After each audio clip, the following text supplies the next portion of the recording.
He stayed late after basketball practice and never made it home. For 25 years, the school honored his name without knowing the truth. But when they found what was hidden beneath the bleachers, everything unraveled. You won't want to miss this story. But before we dive in, don't forget to like and subscribe so you never miss a video like this one. Under the humming lights of Lincoln High's worn-out gymnasium, the sound of squeaking soles and bouncing balls faded into silence on a crisp October evening in 1998. 16-year-old Jordan Rayner, a starting guard and known for his red number 11 jersey, had stayed behind after basketball practice routine for him, nothing unusual. Just a little extra shooting before heading home. But that night, he never made it back. When the janitor locked up an hour later, there was no sign of Jordan, only a familiar blue Adidas gym bag awkwardly shoved behind the bleachers, its zipper half open, revealing his sneakers still neatly paired inside. At first, no one panicked. Teenagers vanish in short bursts, late-night detours, secret plans. But by morning, when his mother reported him missing and the school reviewed the grainy security footage, things shifted. No exit, no hallway movement, no trace. The last confirmed sighting was a teammate waving goodbye near the locker room door. Police chalked it up to a runaway at first. But that didn't explain the gym bag, the untouched wallet inside, or the locker that hadn't been cleared. Search dogs were brought in. The surrounding woods were combed. Rumors bloomed like mildew in the corners of teenage memory whispers about a weird argument with the coach, sightings that never held up. Ghost stories told in locker rooms where the air still smelled faintly of sweat and floor wax. Over the years, the case gathered dust. Jordan's jersey was retired quietly, a small frame hanging in the gym hallway, with a photo that looked more like a yearbook than a eulogy. The basketball team moved on, seasons changed, and the silence stretched into decades. But every time the bleachers were dragged out for a pep rally, or the floors freshly waxed for the homecoming game, someone always glanced toward the shadows behind the third row, where a janitor once found a bag that should have gone home with a boy who never made it out of practice. Jordan Rayner's name faded from the school announcements, but it stayed etched into the town's unease, a story retold in quiet tones by parents who warned their kids not to linger too long after practice. He didn't run away. He didn't leave a note. He was there and then he wasn't. And for 25 years, the only evidence left was a red jersey no one could find, and a question nobody stopped asking: where did he go? The disappearance of Jordan Rayner cleaved through Lincoln like a crack in the court floor no one wanted to step on. In a town where football was king but basketball was the pulse of winter, losing the team's quiet star felt like losing the breath behind every cheer. Jordan wasn't just another kid, he was the kind who handed the ball instead of hogging it, who helped freshmen with geometry in the locker room, who never once broke curfew or raised his voice. His absence echoed louder than any buzzer, and within days, Lincoln became a town on edge. Flyers with his photo-papered gas pumps and grocery store doors. Candlelight vigils were held in the gym where he was last seen, while church bulletin boards turned into makeshift timelines. But as the days dragged into weeks, people's grief twisted into suspicion. Some whispered that Jordan had snapped under pressure, that maybe he'd been hiding a drug problem, or that a secret romance had pulled him away in the night. Others swore they saw him hitchhiking near Route 6 or boarding a Greyhound to somewhere warmer, yet none of those sightings panned out. Amid the speculation, one figure stood tall in the storm coach Travis Langford. Towering and silver-templed, he organized search parties, visited Jordan's mother daily, and gave tearful interviews pleading for her son's return. Parents praised his dedication. The town mayor called him a pillar, and local media dubbed him the heart behind the hunt. But not everyone was convinced. A few murmured that his grief was too polished, too perfectly timed. that it was odd how he knew exactly what to say, how to stand near the cameras but never in the way. Some students said Coach had been acting strange that week, more distant, more watchful. A janitor remembered Coach asking if the gym doors could be locked from the inside. One girl swore she saw him standing alone in the dark, near the trainer's office, hours after practice. But these weren't facts, they were shadows, stretching long in the absence of truth. And, in a town desperate for answers, shadows grew legs. Jordan's mother, Marianne, clung to hope, letting the coach's prayers comfort her while the rest of the town started to split into sides, those who trusted him and those who watched him too closely. Lincoln hadn't lost just a boy. It had lost its trust, and under the surface of banners and bake sales, something quiet and sour had started to ferment. It started as a murmur, passed between lockers and whispered across cracked tile floors. One freshman, wide-eyed and unsure, claimed he'd seen Coach Langford and Jordan talking alone in the locker room after practice the night he vanished. The timing didn't sit right. Everyone else had already filtered out. The lights dimmed to that eerie gymnasium hush when the echoes of bouncing balls turn into something else entirely. The boy told a teacher in passing, voice hushed, hands in his hoodie pocket, not thinking it would matter. But by the next morning, he was called into the office, and whatever clarity he thought he had seemed to dissolve under fluorescent lights and too many adult stares. "I must have been wrong," he finally muttered, looking down at his shoes. "It could have been someone else." And with that, the sliver of a lead vanished into the folder marked unsubstantiated. But those who knew the kid said something changed in him that week, stopped staying late after class, dropped out of the freshman basketball team mid-season, and flinched when the coach walked by. No one pushed him, and the town, still aching, let the lead fade like so many others. It wasn't until years later, long after the Flyers had curled and yellowed, that the boy now, a grown man, sat down with a journalist and let the truth bleed out. He hadn't been mistaken. He'd seen them. Jordan was sitting on the bench, looking frustrated, like something heavy had been dropped on him. Coach Langford stood with his back to the lockers, arms crossed, face hard, not the father figure the town had canonized, but someone else entirely. The man said he'd heard raised voices, something about a mistake, about not telling anyone. Then, silence. He hadn't meant to spy, but when he tried to tell someone back then, he was pulled into a quiet meeting with two school administrators and a man in a suit who said his memory might be getting ahead of the facts. They'd said things like, "Think carefully," and "Let's not spread confusion." He was 13. He caved, and so the town never heard what he saw. Until now, when the memory clawed its way back to the surface, not changed, just finally free. That hallway whisper had been real. But Lincoln had been too eager to bury discomfort beneath praise, and Coach Langford? He'd just kept walking the halls, smiling like nothing had ever happened. In the years that followed Jordan's disappearance, Marianne Rayner's house grew quieter, but never truly silent. Every night before bed, she would sit in her armchair, place a fresh cassette into the old silver tape recorder on her coffee table, and press record. Her voice, soft but steady, filled the room like a prayer too personal for anyone else to hear. "Hi, sweetheart," she'd begin, as if he were in the next room, as if he'd simply missed dinner. "It's cold tonight. I hope you're warm wherever you are."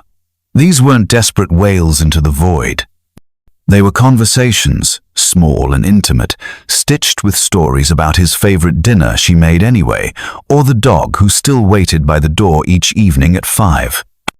But underneath the calm cadence of a mother holding it together was a quiet defiance that no detective, no town official, and certainly no coach could shake loose.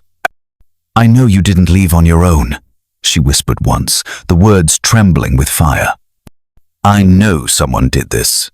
Each tape was carefully labeled by date and tucked into a shoebox she kept locked in a cabinet under the stairs. Over time, the shoebox became 2, then 3. When the tape recorder began to sputter, she had it repaired instead of replaced. She said digital files felt too cold, tapes at least had warmth. The police had long since stopped calling, and her neighbors had stopped asking. People moved on. They always do. But Marianne didn't. Her grief didn't soften with time. It sharpened, refined itself into something steel, edged. She took meticulous notes on every rumor, every archived news clipping, every strange look Coach Langford gave when the cameras weren't rolling. While the town was busy naming basketball tournaments after him, Marianne was recording her voice into the dark, building a library of unwavering love and invisible rage. Friends said it wasn't healthy. Therapists used the word coping, but they didn't understand this wasn't about comfort, it was about bearing witness. She wanted a record, proof, that she had never given up. That someone still spoke his name. And maybe, if the world ever did crack open and the truth spilled out, Jordan would hear her voice, even from a distance the living can't measure. Maybe, in some way she couldn't explain, these tapes were the only thing keeping him tethered. Or maybe, deep down, they were the only thing keeping her sane. The memory came back like a splinter under the skin, small, nagging, but impossible to ignore once it surfaced. In 2023, while scrolling through his phone in the quiet corner of a Phoenix cafe, a man named Darren Cole stumbled upon a shared article marking 25 years since Jordan Rayner vanished. The headline was grim but familiar. The boy who never left practice. Darren hadn't thought about Lincoln in years. He'd left the state in '98, transferred out of Lincoln High under the polite cover of family reasons, but the truth had always sat heavier in his chest.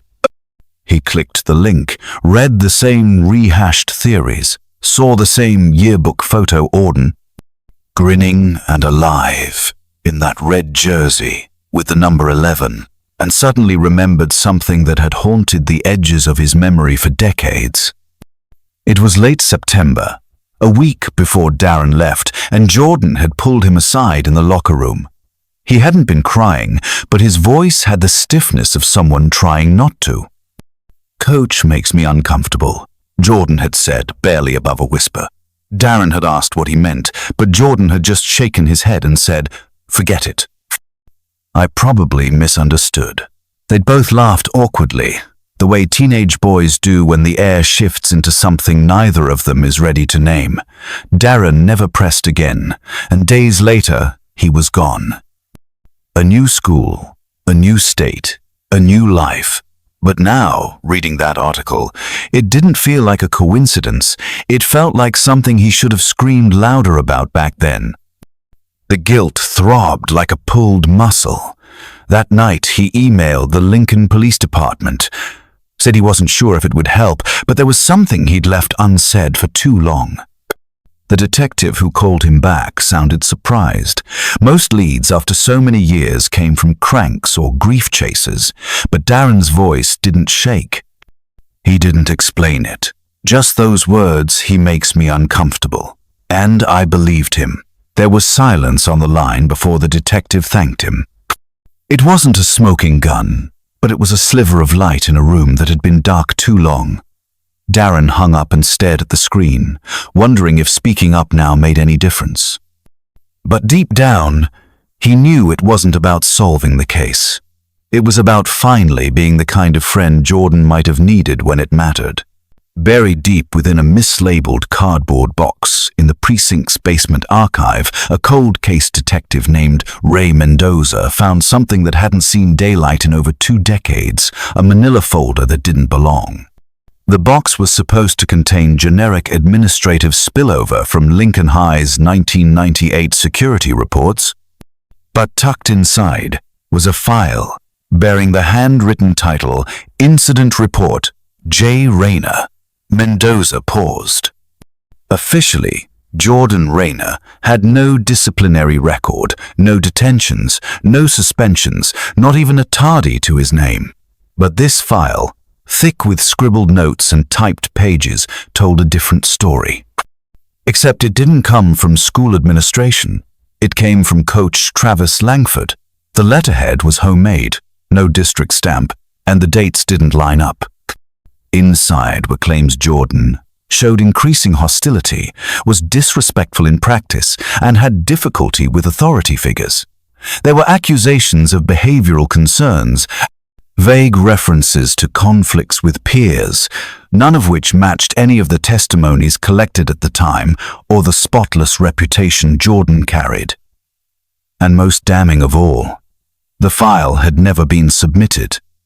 No copy existed in school records, no one remembered filing it, and it wasn't logged in the district's system. It had been tucked inside a locked metal box marked MISC coaching notes, buried under newspaper clippings and unrelated inventory logs. Mendoza felt his stomach tighten.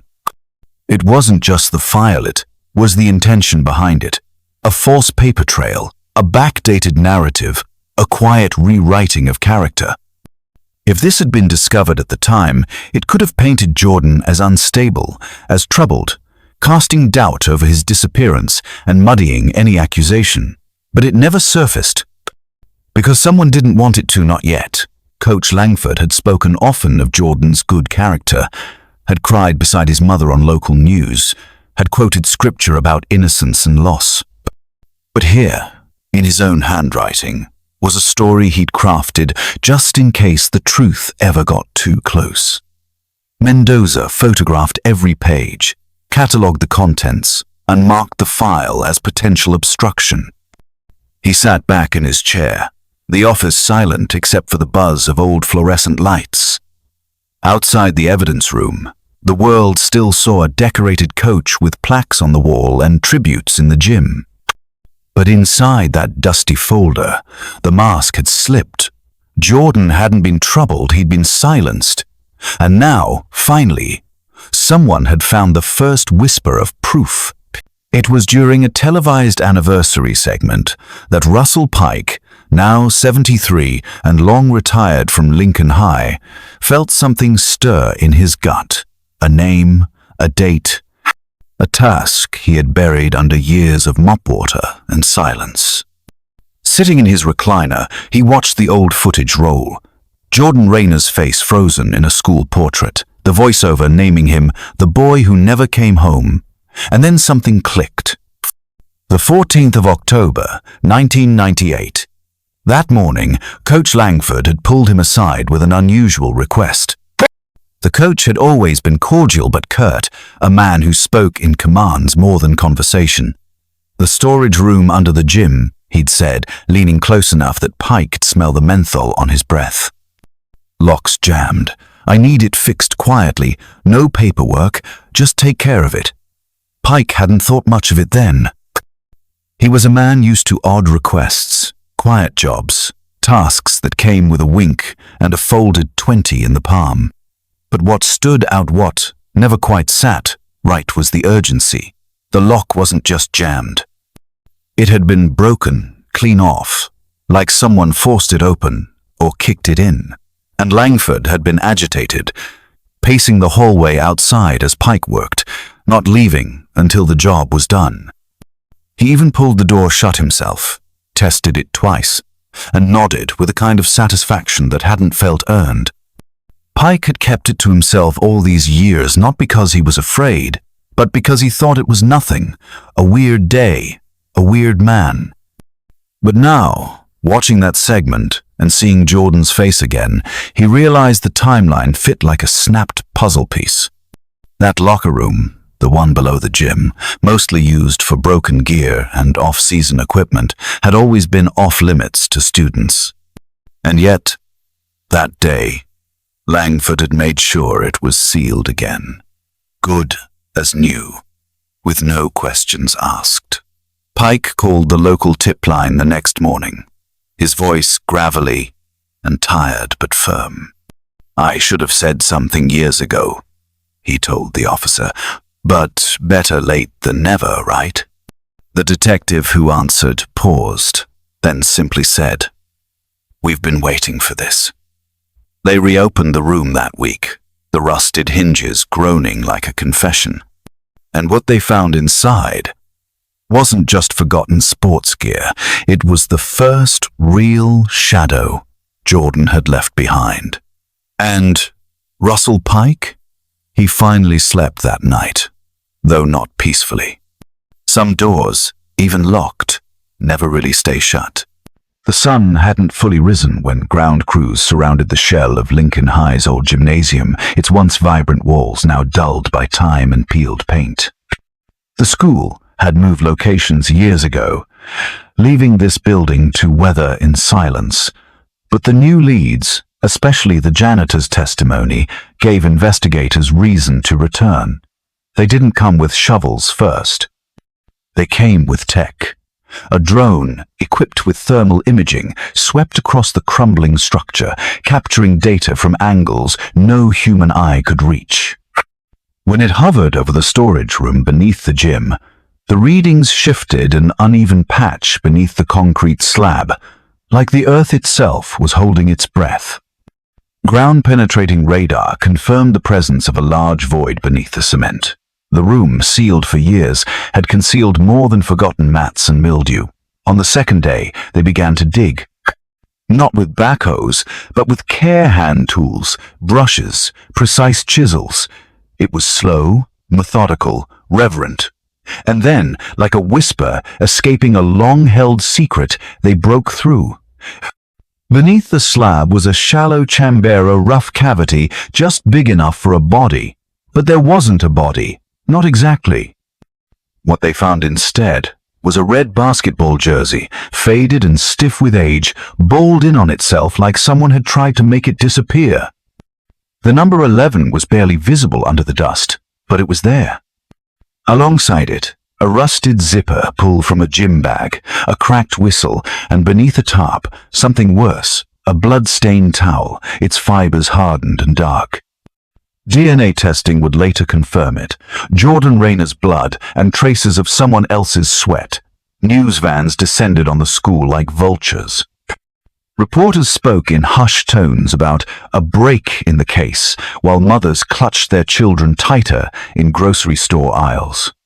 For the first time in 25 years, the town of Lincoln had something more than speculation. It had a place. It had evidence. And maybe, just maybe, it had proof. The ground beneath that gym had swallowed truth for decades, compacted beneath speeches and trophies and ceremonies, honoring the very man now under suspicion. But truth, like roots beneath concrete, finds its way through. And now the floor, that once echoed with sneakers and victory chants, had given up what it tried to hide. Not everything. Not yet. But enough to shake the foundation of everything they thought they knew. It was during the third week of excavation that they found it not beneath the gym floor this time, but under the old bleachers behind the practice court. In a place no one thought to search because it had already been built over twice. The structure was scheduled for demolition after the anomaly beneath the storage room reignited the investigation. And as the crews worked to dismantle the rusted seating rows, one of them noticed a peculiar fabric poking out of the compacted, dirter, weather-worn piece of nylon that didn't belong. At first, it was assumed to be debris from an old-school banner, the kind they used to hang with pride for championship wins. But when they pulled it free, the weight told another story. Inside, tightly wrapped and sealed in forgotten time, were human remains curled like a question mark bones that told of youth cut short, of violence hidden behind concrete and cheer. Alongside them, a rusted whistle that once barked authority, and a battered wristwatch, its face cracked but still legible. On the back, barely discernible beneath years of corrosion, were 3 letters engraved with care. Jura. The coroner's office confirmed it within days. Dental records, DNA from the marrow, and that tiny engraved clue made it official. Jordan Rayner had never left Lincoln High. While the town chased shadows in alleyways and truck stops and faraway cities, while his mother whispered nightly prayers to a voice she hoped still existed, Jordan had been here buried beneath the very place that celebrated the team he gave his all for.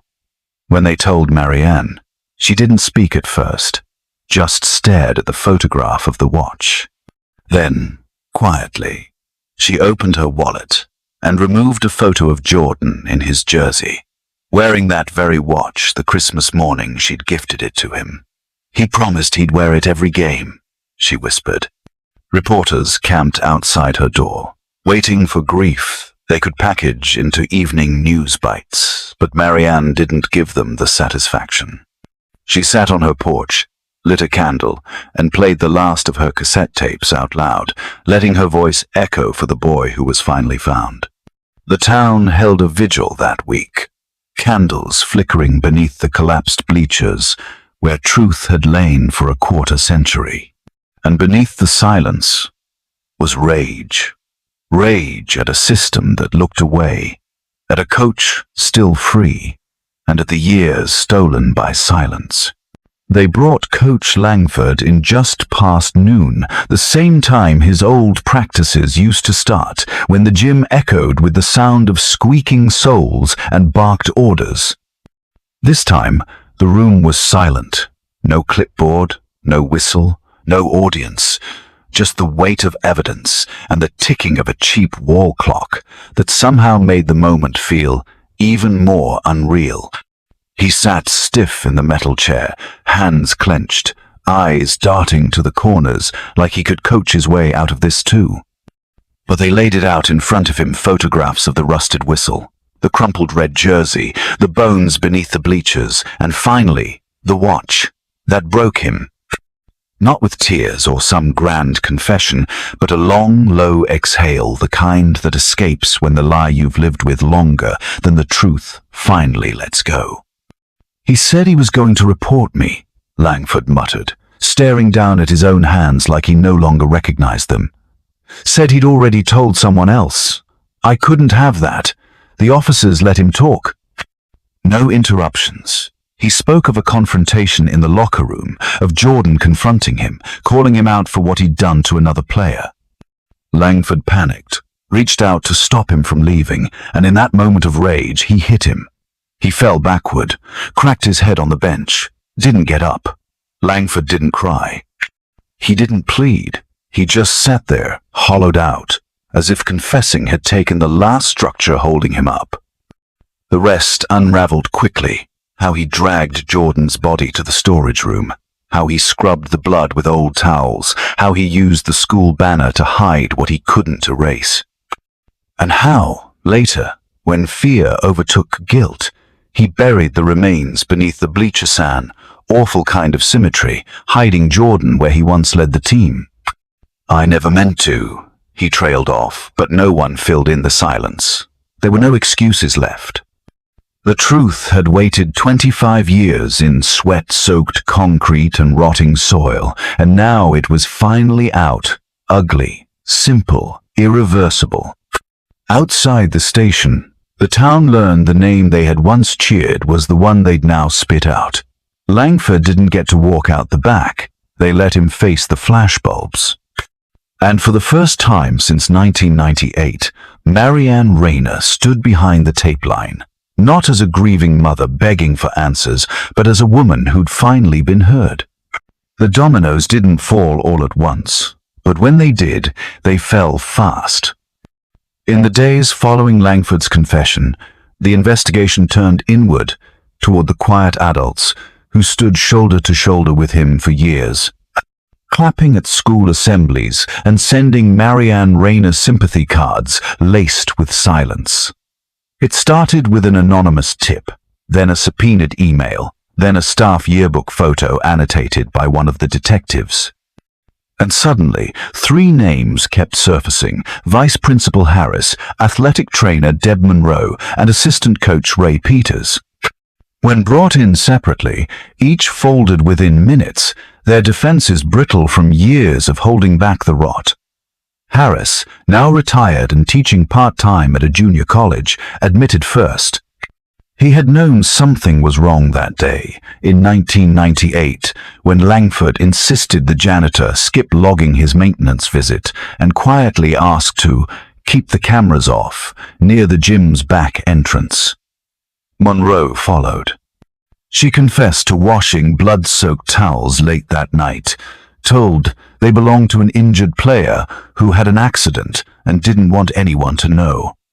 She'd believe Itta forced herself to.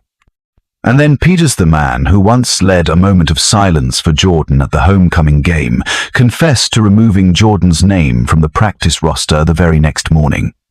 "I didn't ask questions," he said. "I just did what Travis told me to do." All three admitted to feeding Marianne lies, that Jordan had seemed distracted, that maybe he was struggling with things at home, that the boy she raised might have had a secret he couldn't live with. Each time they spoke those lies, Marianne had swallowed them like broken glass until now, when they were finally laid bare under oath and under arrest. Mugshots replaced faculty photos in the local paper. The town recoiled, ashamed that people trusted with shaping young minds had used their positions to bury a child. At Marianne's front door, one of the investigators paused with trembling hands, handing her the report that named them all. She didn't cry. She simply said, "I always knew it wasn't just one man." The house across the street dimmed its porch light. Parents who once sat on bleachers with those staff members now stared at their own children with unease. It wasn't just a tragedy, it was a culture of cowardice. And now, with each confession, justice clawed a little closer to the light. The courtroom felt colder than it should have, like justice itself had been holding its breath for 25 years. Every bench was full journalists with their recorders poised, former students who hadn't worn their school colors since Jordan vanished, parents who once trusted that gym, and alumni who had sat under Langford's whistle, now haunted by hindsight. The trial wasn't just about murder, it was about betrayal, so deep it cleaved through decades of collective denial. The prosecution laid out the timeline like a broken playbook. Jordan's final practice, the janitor's unscheduled maintenance call, the bloody towels scrubbed in secret, the hidden disciplinary file, and the bones beneath the bleachers that told a story silence never could. Each piece of evidence built a mountain too high for the defense to climb, though they tried painting Langford as a man who panicked, not a predator, claiming the others had acted out of fear, not malice. But fear doesn't hide a boy's body. Fear doesn't erase records. Fear doesn't tell a mother her son was probably just confused while holding the truth like a trophy in a locked drawer. When Marianne took the stand, the room stilled. She didn't raise her voice. She didn't cry. She simply held Jordan's sneakers in her lap, still laced, still clean, and spoke about the boy who wore them, his laugh, his loyalty, the way he used to double knot them before every game so they wouldn't betray him on the court. The irony didn't need to be said aloud. It hung there, in the silence between heartbeats. She looked at Langford only once, and when she did, the man who once commanded a court full of boys couldn't meet her eyes. The jury deliberated for less than a day. When they returned with a verdict guilty on all counts, from manslaughter to obstruction to conspiracy, the entire town seemed to exhale at once, like a wound had finally begun to close. Outside the courthouse, bells from the nearby chapel rang through the chill. Not celebratory, just steady, like a pulse returning after years of flatline. Marianne stepped into the sunlight, her son's shoes still in hand, and didn't speak to the cameras. She didn't need to. Her walk was answer enough. For once, the spotlight didn't belong to the coach or the courtroom.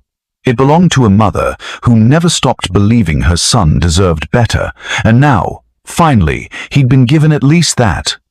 They'd nearly demolished the locker room.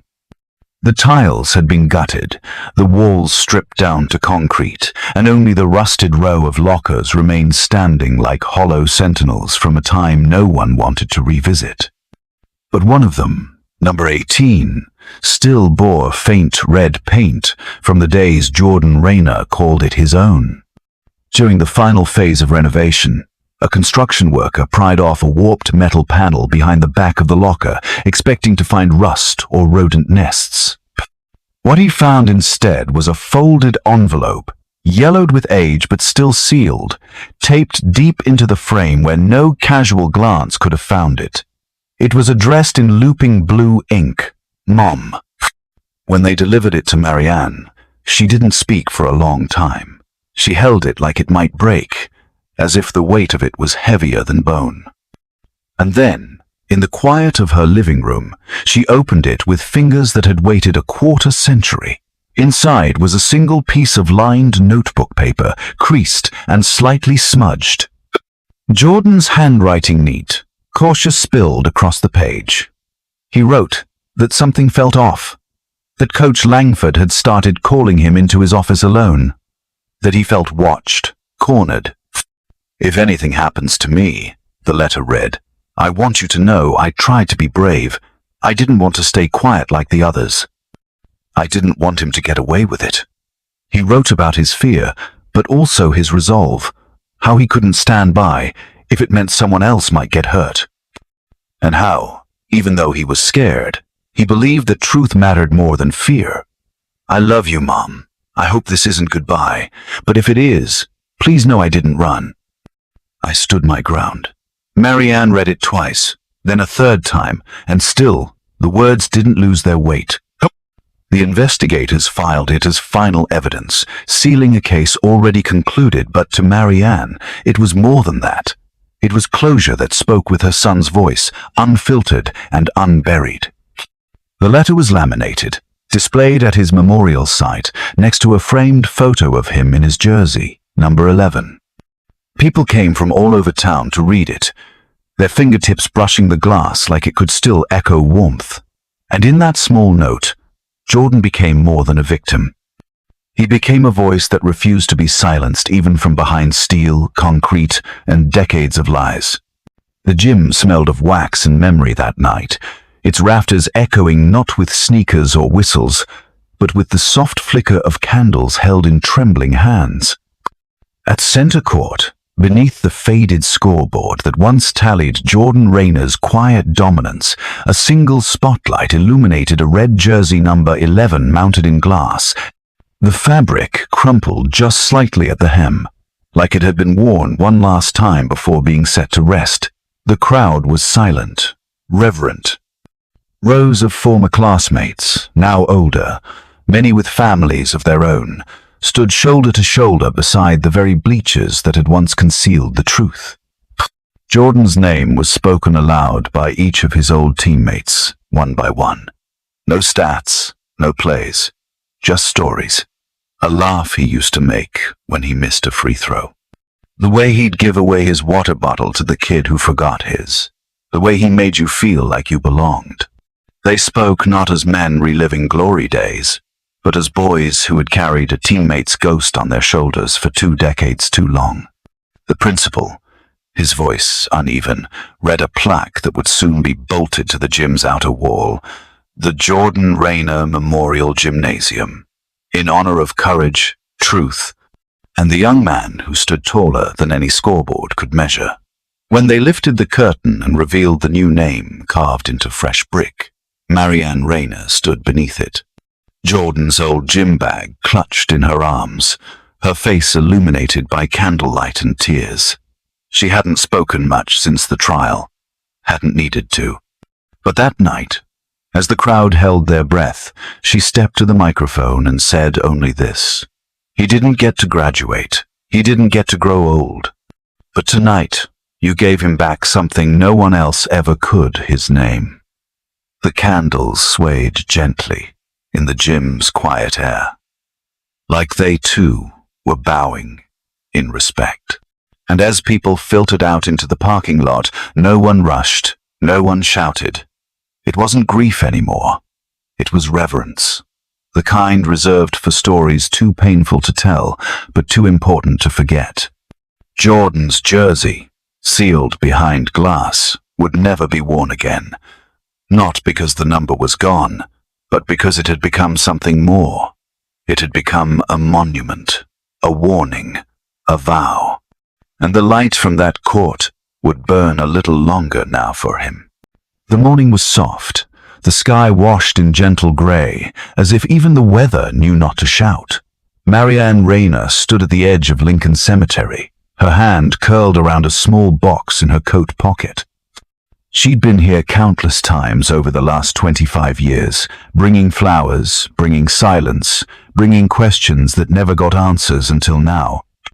The grass around Jordan's headstone had grown in fully since the trial, tended weekly by volunteers who said they just wanted to keep the place nice for the boy who never got his time. The stone itself was simple. Jordan Rayner, 1982 to 1998. Son, teammate, brave. Beneath it, a small niche had been carved, just large enough for what she carried. She knelt slowly, her knees creaking more than they used to, and pulled the lid off the box. Inside was the watch, his watch. The same one she'd given him for his birthday, found decades later wrapped in that terrible banner, tarnished but intact. The face had been cleaned, the strap repaired. She had it ticking again, not because he needed it, but because she did. Marianne placed it inside the niche with care, her fingertips resting on the cool metal for a long moment before she let go. "You can rest now," she whispered, the words trembling more in breath than sound, not because she doubted them, but because it was the first time she truly meant them.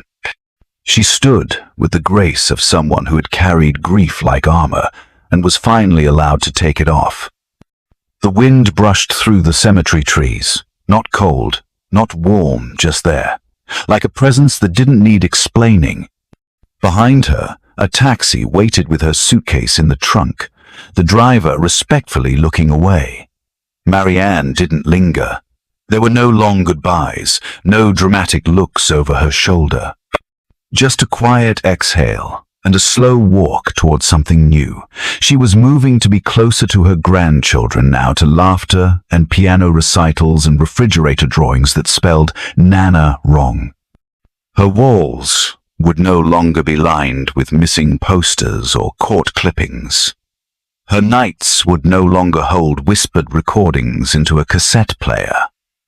Jordan would always be part of her, but the ache had finally been given shape, form, and justice. It was no longer a ghost, it was a story. One that ended here with a mother walking away, not from her son, but from the weight of never knowing.